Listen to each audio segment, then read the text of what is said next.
Hey guys, it's Christy and welcome back to my channel. Thank you so much for joining me. Today we're going to be revisiting last year's Sephora VIB sale purchases. So before we get into it, I hope you'll consider subscribing to my channel before you leave. Give this video a thumbs up if you enjoy, and let's get into it. Okay, so today we're just looking back on the Sephora spring sale from last year and revisiting the products I purchased, whether or not they worked out, am I still loving them? I just like to look back and see whether or not I purchased things that have become favorites that I genuinely love. So let's just hop right on into it. The first product I picked up during last year's sale was the Sol de Janeiro hair oil, and I do still love this one. I have so much left because I use such a little bit, but I really do love it. It smells just like the Boom Boom cream, and I only like to put it in my ends just to give them a little extra life between washes. It smells so good, and it does make your hair super shiny, but it is easy to go overboard with it. So I will say that, but it is a product that I really do love. I also grabbed the Olaplex purple shampoo, and I really do like it. I think it does a great job kind of taking the brassiness out of my hair, but it can be very intense. So if you have blonde hair, it's recommended to use a purple shampoo as you need it because it can help keep those warm brassy tones out of your hair, keep your hair from essentially turning yellow, especially if you have hard water. It can be really beneficial, but they could also be very intense, and you don't want to leave them on too long because if you overdo it, it can just result in your hair getting a little bit darker. So there's a lot of elements there, but I did like this. I think it's very expensive. I don't think I'll purchase it again. I know there's been a lot of issues going on with Olaplex right now, so I'm really not sure how I feel about the brand. I just think that overall it's good, but I think you can get a very similar effect from some other purple shampoos that you can find at Sephora. So I probably wouldn't purchase that one again, but I'm glad I tried it out. Okay, let's get into the makeup that I grabbed last year. So I grabbed two lip items. I grabbed the Makeup by Mario Ultra Suede Cozy Lip Cream, and I love this. I have definitely raved about this one.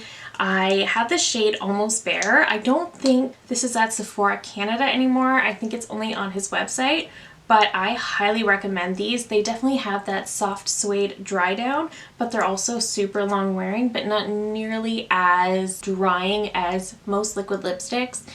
They're super comfortable. They feel so lightweight, and I also feel like they give a soft blurred effect to the lips. I love this. This is one of my very favorite liquid lips that I have in my collection. It's just so good. So this was an absolute steal of a purchase. I'm so pleased with this one.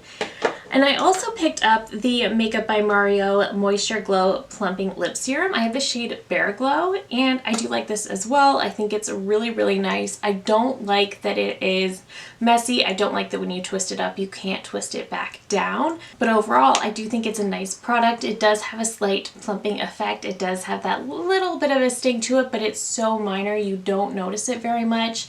I think the shine on this is bananas. It is such a good plumping lip product, but it's just really nice, and it looks so pretty on the lips. So I do think this is great. I also picked up my Dior Backstage Face and Body Primer. So I picked this up because I had a sample of this, and the sample lasted me forever, but I really like it because it's just a really great starting point for your makeup. It's such a great base. It's just very smoothing. I do think it extends the wear of my makeup. I think it really just creates such a smooth canvas. It doesn't do a ton in the way of pore filling or anything like that, but it really just does create such a really nice, smooth, silky canvas for your makeup. So I have been loving and enjoying this one a lot. I also picked up two foundations during last year's sale. I picked up the Dior Forever Skin Glow Foundation, and I don't really like it. I am really disappointed that I don't like it. I have the shade 1N, and I'd heard people raving about this one. This was also reformulated last year, so I thought maybe now is the time to try it out, and I just don't love it. I just find it does not blend out on my skin very well. It just seems a little bit patchy. It just does not sit on my skin very well. I don't love it, and I don't think it's very long wearing. So unfortunately, this one did not work out for me. But on the first day of the sale last year, the Rare Beauty Positive Light Tinted Moisturizers launched. This I really do like. I do prefer a product with more coverage, but this I actually really do like. I like it on its own for a very light makeup day, but I also like it mixed in with some other products. So this is in the shade 12C. It is a little bit light for me. So what I've honestly been doing with it is just kind of mixing a little drop in with some of my foundations that are a little bit too dark, too yellow, and this mixes really well with everything I've tried it with so far, and it's just so nice. I'm not a big foundation mixer, but this really does mix well with everything, and it just looks so nice on the skin. I love the way it blends out. It just looks so pretty. It's so lightweight. I really do love this one. I think this was an absolute hit. And this was also the sale that I finally picked up my Say Sun Melt Cream Bronzer. I have the shade Light Bronze, and I saw they just released some more shades of this, and I'm so excited because I want to try them. There is one shade lighter than this, so I kind of want to try it, but at the same time, this is massive and it's going to take me forever to even hit pan on this one, so I might not, but I love this one. This is definitely a more sheer type of cream bronzer. It's very creamy, very emollient, but it blends out so beautifully. It looks so good on the skin. It has a soft radiance to it. It's not too glowy, but it just looks so nice on the skin. I love this one. This is such a good cream bronzer. Last year was absolutely the year of cream bronzer for me, and between this one, the Charlotte Tilbury, and the NARS, those three are really all I need. They are so good. Okay, I also picked up one of the Makeup by Mario Soft Pop powder blushes. I picked up the shade Poppy Pink because I don't have a ton of shades like this. I really wanted to try his formula, and I thought, I don't have a ton of shades like this, let's try it out. Because it is so bright, I don't reach for it nearly as often as I would like to, but I do like this blush. This is a really nice, really blendable formula. It does have a lot of pigment to it, but it is a really nice formula. I am kind of thinking about picking up this formula in a different shade because I definitely think I would get more use out of it, but I really do like this formula. I do highly recommend. And the last two products are both eyeshadow palettes. So there were two palettes that launched during the sale last year. I love when products launch during the sale. It's just so convenient. But the first product is the Artist Couture Supreme Mauves palette. This I unfortunately did not like. This one was quite a mess for me. The mattes in this one I thought were fine. I was all about this mauve-y color story, but the shimmers are so dry. They're so flaky. There's so much fallout with them.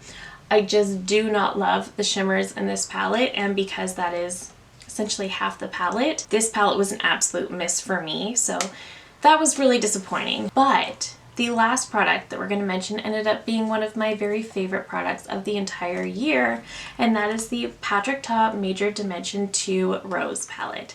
So this one also launched on the first day of the sale, and I love it so much. So I loved his first palette, the Major Dimension palette. I loved it. I thought it was great.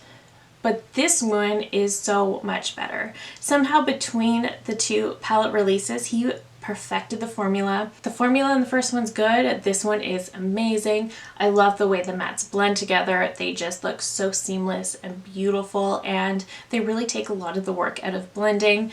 The shimmers are also stunning. I felt like the shimmers in the first palette were a little bit on the drier side, whereas these are perfect. They're so sparkly and reflective, and they're not as dry, and they just look so beautiful on the lids. I love every look I create with this one. I really love this palette. I don't get the most use out of these more red tone shades, but that doesn't really bother me because this palette is just amazing. So overall, during last year's sale, I think I did a really good job. I ended up loving most of the products I picked out, save for the Artist Couture and the Dior foundation, but otherwise everything else turned out really well. I am so pleased with how everything turned out last year. So hopefully this year's spring VIB sale is just as successful. I am trying to narrow it down. I'm trying not to buy too much.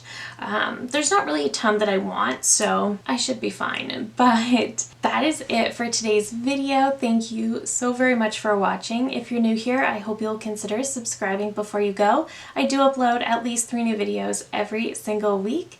Thank you again so very much for watching, and I will see you in my next one. Bye!